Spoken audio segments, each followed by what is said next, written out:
ได้ชมแล้วคิดว่าจังไดพี่น้องเนาะหมอน้อยเราว่าเราบ่ได้ทำผิดอีหยังที่ถูกจับเรื่องหยังเนาะตามที่ว่า FC บอกเพิ่นก็บอกว่าบ่ค่อยว่างเฮ็ดเวียกเฮ็ดงานเตรียมสิปลูกยางกับพ่อเฒ่าหลายๆอย่างเพิ่นว่าเนาะพี่น้องก็เลยบ่ได้มีเวลามาลงคลิปแต่ว่าต่อไปนี้จะลงเนาะพี่น้องและก็ยังออกมาเว้ามาบอกอีกว่าเพิ่นยังมี YouTube หลายช่องแต่บ่บอกพี่น้องYouTube ช่องนั้นเป็น YouTube เกี่ยวกับแบบใดเนาะพี่น้องเนาะเพิ่นบ่บอกเพิ่นเอานำแต่เงินเนี่ยมาให้เบิ่งว่าสื่อถึงบ่ต้องซีเรียสหยังเลยเงินก็มีใช้อีหยังประมาณนี้พี่น้องเอ้ยเนาะแต่ทั้งนี้ทั้งนั้น FC หลายคนหรือว่าทั้งหมอโบหรือว่าทั้งทีมงานหมอโบนี่ก็เพิ่นก็รอท่าเนาะรอท่าให้หมอน้อยมาไทยมื้อใดแล้วก็จะเข้าไปจับซึ่งหน้าและคุยกันเพิ่นว่าเนาะเพราะว่าซุมื้อนี้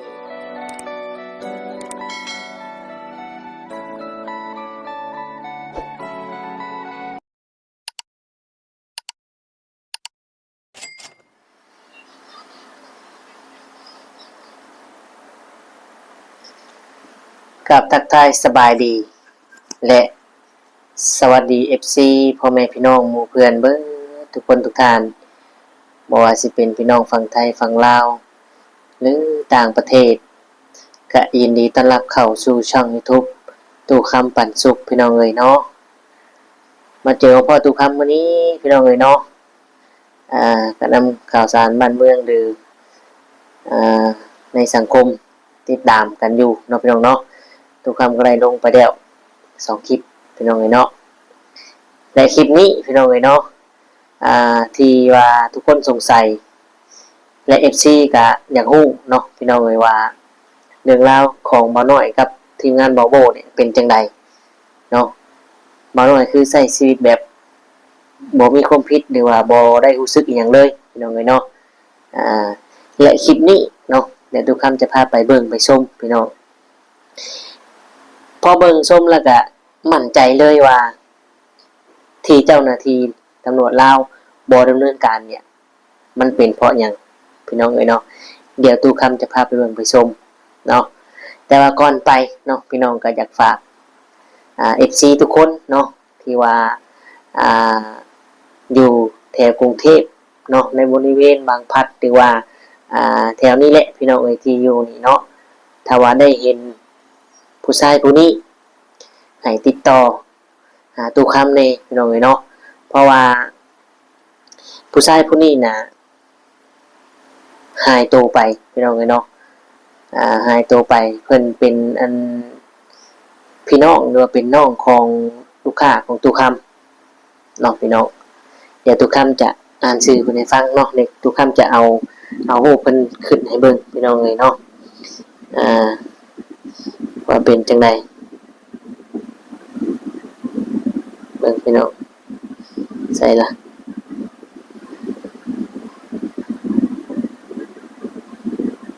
ใส่พี่น้อง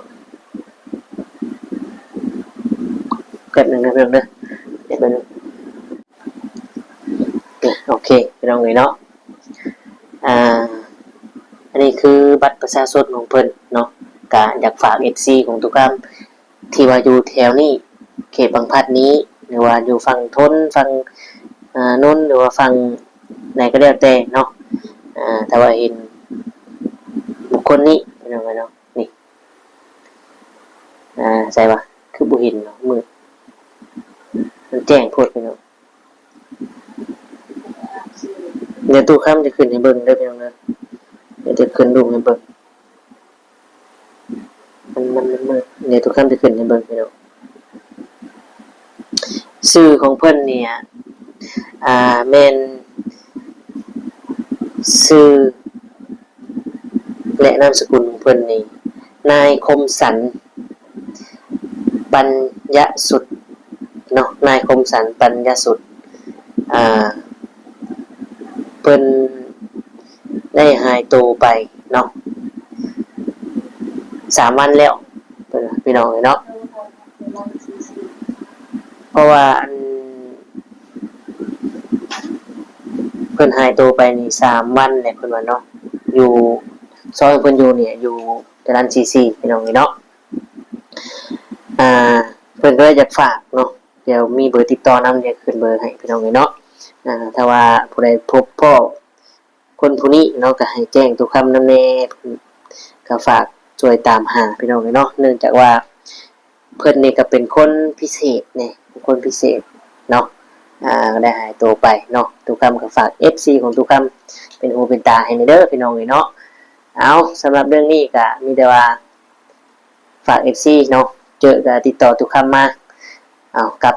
เข้ามาสู่ประเด็นหลักของเฮาเลยบาดนี้พี่น้องเนาะเรื่องราวของบ่าวน้อยปากเซ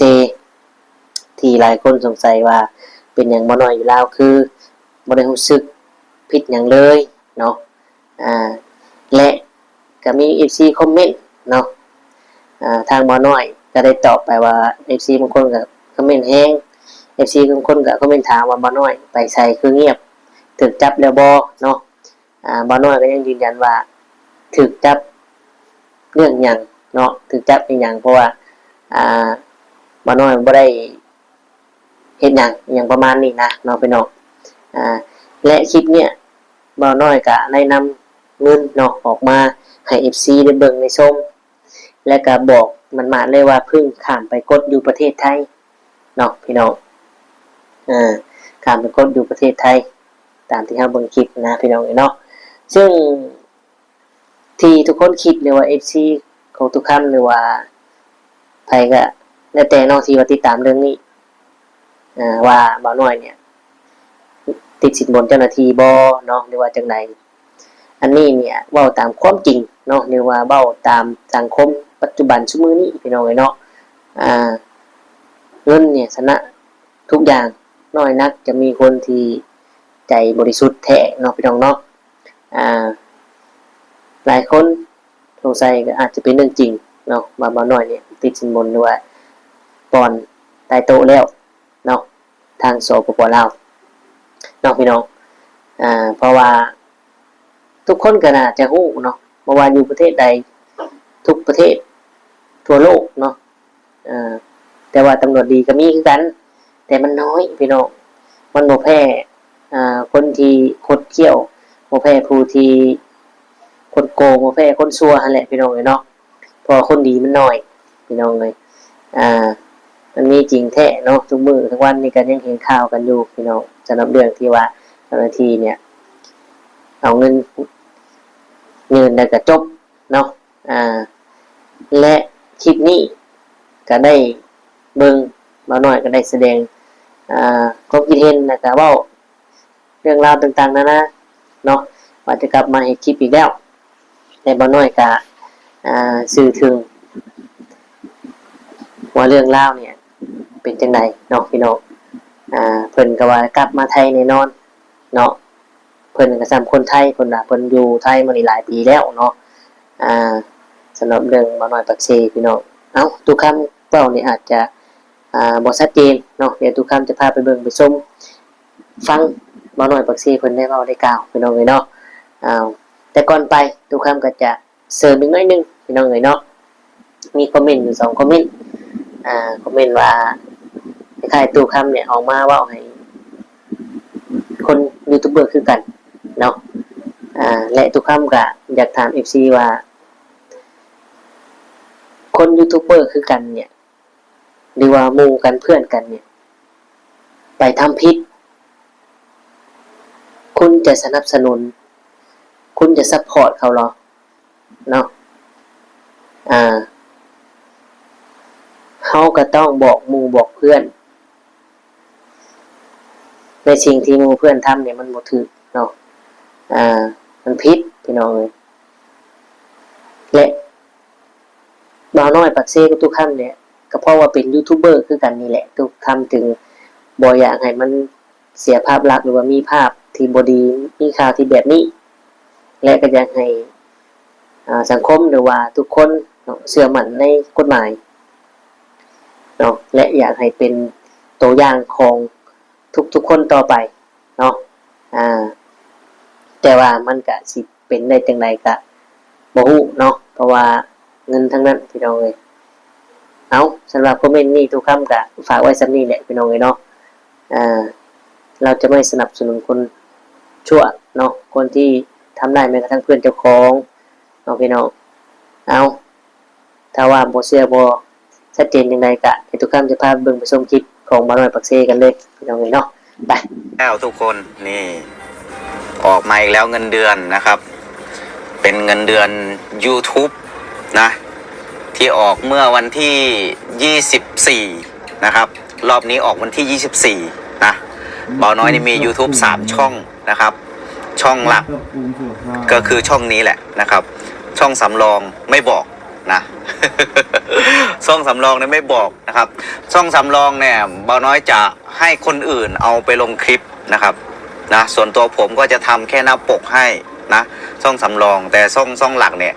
คือจะลงคลิปเองทำเองอัดเองถ่ายเองนะครับนี่เพิ่งมาจากประเทศไทยนะไปกดเงินมานะครับทุกคนคือทำไมเบาน้อยถึงข้ามไปกดฝั่งไทยค่าธรรมเนียมแพงมากนะครับทุกวันนี้ค่าธรรมเนียมแพงมากถ้าเรากด 10,000 บาทเนี่ยก็จะเสียค่าธรรมเนียม300นะครับเพราะฉะนั้นเราก็ต้องไปกดฝั่งไทยนะถ้ากดอยู่ฝั่งลาวเนี่ยโอ้โหไม่ไหวทุกคนน้ำพักน้ำแรงนะครับหาได้ก็ต้องใช้เองนะหาเองใช้เองไม่ต้องสนใจนะครับบางคนก็คอมเมนต์แรงนะครับว่าเบาน้อยโดนจับหรือเปล่า ทำไมเงียบไป 4-5 วันนะครับคือเบาน้อยไม่ได้โดนจับหรอกครับนะเบาน้อยไม่โดนจับหรอกเบาน้อยไปทำธุระนะครับแล้วก็ไม่มีเวลาลงคลิปช่วงนี้ก็ต้นยางนะครับซื้อต้นยางแล้วก็เอาไปลงนะครับเพื่อจะไปปลูกปีนี้นะครับปีนี้ก็จะปลูกต้นยางประมาณ 3,000 นะครับปลูกกับครอบครัวนะกับพ่อตาแม่ยายนั่นแหละนะครับ 3,000 ต้นจะปลูกปีนี้นะครับก็เลยแบบโอ้โหยุ่งยากเลยนะเพราะว่าเราทำหลายขั้นตอนนะครับไม่รู้ติดตาติดอะไรนะครับเยอะแยะมากมายนะคนไหนที่รู้เกี่ยวกับต้นยางก็น่าจะรู้ว่ามันยากนะครับมันไม่ได้ง่ายเนาะแล้วก็มาอัดเบ้ายัดอะไรเยอะแยะมากมายนะครับเราก็ต้องทำเองนะเพราะว่าเราคนเงินน้อยนะครับต้นทุนน้อยเนาะก็คิดถึงพี่ๆ FC นะครับคิดถึงก็เลยวันนี้มีโอกาสมาตลาดนะครับมาซื้อของกินนะครับมาซื้อของกินเพื่อไปตุนนะครับอาทิตย์หนึ่งเราจะออกมาซื้อของกินที่ตลาดครั้งหนึ่งนะครับนะแล้วก็เดือนหนึ่งเราจะข้ามฝั่งไทยไปครั้งหนึ่งนะครับนะเดือนหนึ่งข้ามฝั่งไทยไปครั้งหนึ่งเดือนหนึ่งข้ามฝั่งไทยไปครั้งหนึ่งนะครับบางทีก็อาจจะไม่ได้ข้ามนะครับเพราะว่าเงินน้อย วันไหนได้เงินจาก YouTube เยอะหน่อยนะครับเราถึงจะได้ข้ามไปกดเงินนะครับนะเนาะก็คิดถึง FC ทุกคนนะครับนะขอบคุณนะครับหลายๆคนบอกว่าเบาน้อยกลับมาทำคลิปเหมือนเดิมกลับมาทำคลิปเหมือนเดิมนะครับนะเดือนนี้กลับมาแน่นอนทุกคนเพราะว่าเดือนนี้เนี่ยเสร็จธุระเรียบร้อยนะครับเกี่ยวข้าวก็เสร็จแล้วนะครับนะเบี้ยยางแล้วก็ขนมาเรียบร้อยแล้วนะครับนะธุระตอนนี้งานที่ทำตอนนี้ก็คือกรีดยางอย่างเดียวนะครับกรีดยางเนี่ยจะกรีดแต่ช่วงเช้านะครับ3:00 4:00นะช่วง3:00 4:00กรีดยางนะครับแล้วก็ตอนเย็นก็จะประมาณ4:00 5:00 นะครับไปหยอดน้ำกรดแล้วก็เสร็จนะครับงานก็มีแค่นี้นะครับนะไม่ได้มีงานเยอะแล้วจะกลับมาทำคลิปเหมือนเดิมนะแล้วเจอกันนะครับได้ข่าวว่าเพื่อนบอยนะเขมรบอยเนี่ยถามหาเบาน้อยนะครับบอกว่าคิดถึงเบาน้อยนะเดี๋ยวเจอกันนะครับมีฮาแน่เพื่อนบอย ขอบคุณที่ยังไม่โกรธกันนะเพื่อนบอยนะขอบคุณที่ยังคิดถึงกันนะขอบคุณที่ยังรักกันนะเดี๋ยวเราจะมาเจอกับนายนะครับได้อะไรบ้างโอ้นี่มาซื้อผักชีผักบัวนะครับเอาไว้กินจ่ายค่ารถด้วย 3,000 กิบค่าจอดรถ 3,000 กิบเรียบร้อยบ่นะครับทุกคนเนาะก็ คิดถึงพี่ๆ FC นะครับถ้าใครมีข่าวสารอะไรนะครับ อยากให้นำเสนอก็คอมเมนต์มาหน่อยนะช่วงนี้บอน้อยตกข่าวนะครับตามข่าวไม่ทันนะครับใครอยากให้นำเสนอเกี่ยวกับข่าวอะไรนะครับกับเรื่องราวไหนนะครับทุกคนคอมเมนต์มาหน่อยหรือว่าทัก ID ไลน์มาก็ได้นะครับทุกคนอยู่หน้าปกนะบอน้อยทิ้ง ID ไลน์อยู่หน้าปกนะครับทัก ID ไลน์แล้วก็ส่งข้อมูลมานะครับส่งข้อมูลมาเลยนะครับไม่ต้องทักไลน์เก่านะใครที่มีไลน์เก่าบอน้อยนะครับคือไลน์เก่าเนี่ยเขาเรียกว่ายังไงอ่ะตอนแรกอ่ะบอน้อยคิดว่ามันจะล็อกอินเข้าไปได้นะครับทุกคนนะมันล็อกอินเข้าไปแล้วมันให้ยืนยันผ่านอีเมลอะไรอีกสักอย่างเลยนะครับแล้วก็ไม่สามารถล็อกอินไปได้นะครับนะตอนนี้บอน้อยตั้งไลน์ใหม่นะครับทุกคนถ้าใครอยากส่งข่าวส่งข้อมูลนะครับก็ทักเข้ามาได้นะครับทักเข้ามา ID ไลน์อยู่หน้าปกนะครับนะสำหรับวันนี้ก็ประมาณนี้นะครับทุนมาแจ้งข่าวให้พี่ๆ FC นะครับแต่คนก็เป็นห่วงเนาะบอกว่าพอน้อยโดนจับ โอเคทุกคนไม่ได้โดนจับนะครับจะโดนจับทำไมเนาะโตอยู่ประเทศไทยนะบอน้อยอ่ะเกิดตั้งแต่บอน้อยไปประเทศไทยตั้งแต่ปี 2014-2015 นะครับจนถึง 2024-2025 นะบอน้อยถึงกลับมาอยู่บ้านนะครับทุกคนนะโอเคครับเดี๋ยวเจอกันใหม่คลิปหน้าครับทุกคนเป็นยังไงพี่น้องหลังจากที่ตาภาพออกมาเห็นทุกคำและที่ได้เบิ่งในชมคลิปแล้วเป็นจังไดพี่น้องคอมเมนต์มาในเด้อผู้ที่อยากกวนเรียกว่า FC สายเถื่อนเนาะFC ได้เบิ่งในชมแล้วคิดว่าจังไดพี่น้องเนาะบ่น้อยลาวาเราบ่ได้ทำผิดอีหยังที่ถูกจับเรื่องหยังเนาะตามที่ว่า FC บอกเพิ่นก็บอกว่าบ่ค่อยว่างเฮ็ดเวียกเฮ็ดงานเตรียมสิปลูกยางกับพ่อเฒ่าหลายๆอย่างเพิ่นว่าเนาะพี่น้องก็เลยบ่ได้มีเวลามาลงคลิปแต่ว่าต่อไปนี้จะลงเนาะพี่น้องและก็ยัง